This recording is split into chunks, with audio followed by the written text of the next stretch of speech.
শাবাশ বাংলাদেশ। তামিমের 107, নাহিদ তাসকিনের গতির ঝড়। পাকিস্তানের বিপক্ষে স্বাধীনতার মাসে আরও এক দুর্দান্ত জয়ে সিরিজ জিতে নিল টাইগাররা।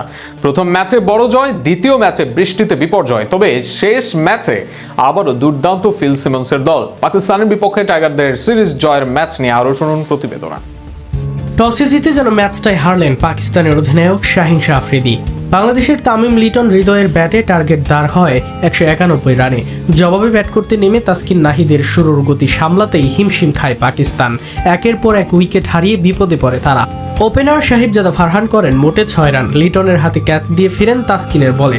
এদিকে একইভাবে 5 বলে 6 রান করে ফেরেন মাস সাদাকাত। এবারও ক্যাচটি লিটন ধরলেও বোলার ছিলেন দেশের ইতিহাসের সবচেয়ে গতিসম্পন্ন বোলার নাহিদ রানা। ভাবা হচ্ছিল অভিজ্ঞ রিজওয়ান হাল ধরবেন দলের, তবে 4 বলে 4 রানের বেশি করতে পারেননি তিনি। তাসকিনের বলে ভাঙে তার স্ট্যাম্প। এরপর কিছুটা প্রতিরোধ করেন আব্দুল সামাদ ও অভিষিক্ত গাজী ঘড়ি। তবে বড় ভাই তাসকিনের মতোই নিজের দ্বিতীয় শিকার করেন নাহিদ রানা। 39 বলে 29 করে বোল্ড হন গাজী। এতেই ভেঙে যায় পাকিস্তানের জয়ের স্বপ্ন। এরপর ব্যবধান কমালেও তাতে জয় পাওয়া হয়নি পাকিস্তানের। এর আগে মিরপুরের শেরেবাংলা জাতীয় ক্রিকেট স্টেডিয়ামে অনুষ্ঠিত ম্যাচে টস জিতে বাংলাদেশকে প্রথমে ব্যাটিংয়ে পাঠায় পাকিস্তানের অধিনায়ক শাহিন শাহ আফ্রিদি। সুযোগটা কাজে লাগিয়ে ব্যাট হাতে দারুণ শুরু করে বাংলাদেশ।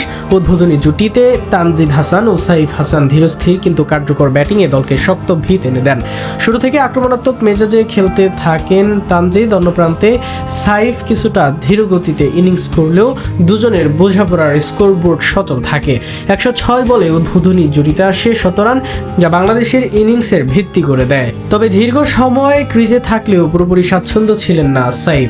শেষ পর্যন্ত নতুন স্পেলে এসে নিজের প্রথম বলে তাকে ফিরিয়ে দেন শাহিন শাহ আফ্রিদি। সাইফ আউট হওয়ার আগে 55 বলে 3টি 4-এর সাহায্যে করেন 36 রান। তার বিদায়ে ভাঙে 105 রানের উদ্বোধনী জুটি।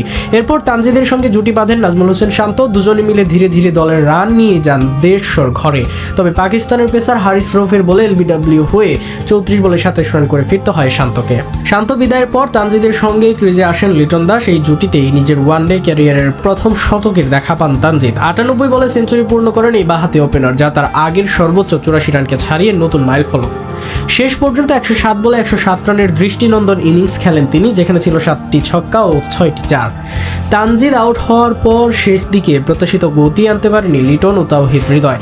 ধীরস্থির ব্যাটিংয়ে তারা দলকে এগিয়ে নেন। পরে হারিস রৌফের বলে বড় শট খেলতে গিয়ে ক্যাচ দিয়ে ফেরেন লিটন। 51 বলে করলেন 41 রান। তার বিদায়ের পর গোল্ডেন ডাকে আউট হন রিশাদ হোসেন। শেষ দিকে হৃদয় ও আফিফ হোসেন কিছুটা গতি যোগ করেন ইনিংসে।